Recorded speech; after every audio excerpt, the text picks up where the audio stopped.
Have you ever stopped to ask yourself, why do we spend 15 years in school learning everything from ancient history to the anatomy of a leaf, yet we don't spend a single hour learning how to manage the one thing we will use every single day of our lives? Why is money treated like a dark, forbidden secret? The shocking truth is that the financial system wasn't designed to be understood by the masses. It was designed to be navigated by the few who wrote the rules. Today, we're going to tear back the curtain and show you how money really works, the rules your teachers didn't dare to teach, and the secrets the banks hope you never discover. You've been playing a game since the day you were born, but you've never been given the rule book. Until now.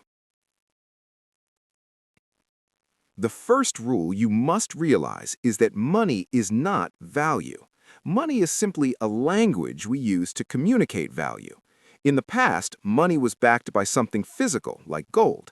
But today, most money is what we call fiat currency. It exists only because a government says it exists and because we all agree to trust it. The problem? That trust is being eroded every single day. When a government needs more money, they don't work harder, they just print more. This is the root of inflation, the silent thief that makes your savings evaporate while you sleep. If you think of money as stored energy, then inflation is a massive leak in your battery. Most people spend their lives working for a currency that is intentionally designed to lose its power over time. This leads us to the second hidden rule. The system is built entirely on debt. In school, they taught you a fairy tale that you save money and then the bank lends that money to others. But in reality, money is created through debt. When you take out a loan for a car or a house, the bank doesn't take that money from someone else's vault. They create it out of thin air with a few keystrokes on a digital screen.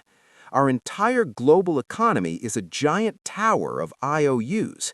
If every person in every country paid off all their debts tomorrow, there would literally be no money left in circulation.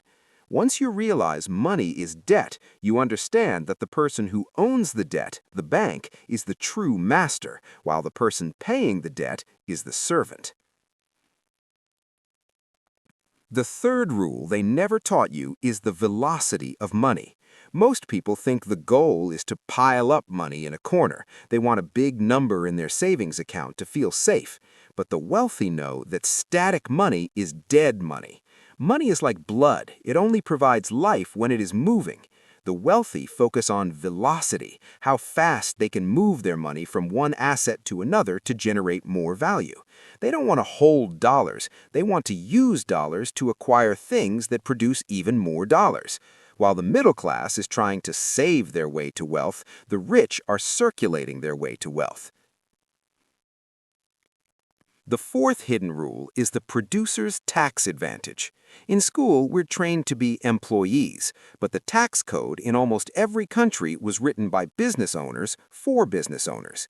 If you're an employee, you're taxed before you even touch your paycheck. You get the leftovers. But if you're a business owner or an investor, the system allows you to earn money, spend it on growing your business or maintaining your assets, and then pay taxes on what is left. This is a legal cheat code that allows the wealthy to keep 80 or 90% of what they earn, while the average worker struggles to keep 60%. The system rewards those who provide jobs and housing and punishes those who simply work for a wage. The fifth and perhaps most cynical rule is the education trap. Our educational system was created during the Industrial Revolution to produce good employees, people who follow instructions, don't ask too many questions, and are comfortable sitting at a desk for 8 hours a day. It was not designed to produce financial masters.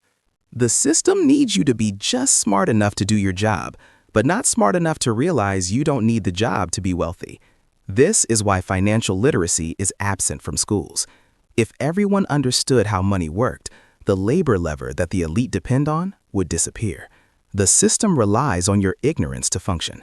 So, how do you win a game where the rules are hidden? You start by changing your relationship with money. Stop seeing it as a goal and start seeing it as a tool. Stop trading your time for a currency that is melting and start trading it for assets that are growing. Stop being a debtor for consumption and start being a creditor for production. Wealthy draft isn't just about accumulating cash, it's about possessing the understanding. Once you see the financial matrix, you can't unsee it. You realize that wealth isn't a result of luck, it's a result of following the real rules of the game. You stop playing Monopoly with the mindset of a pawn and start playing with the mindset of the person who owns the board. The game is rigged, but only for those who don't know they are playing. Now that you know the rules, it's time to make your move. Thanks for watching.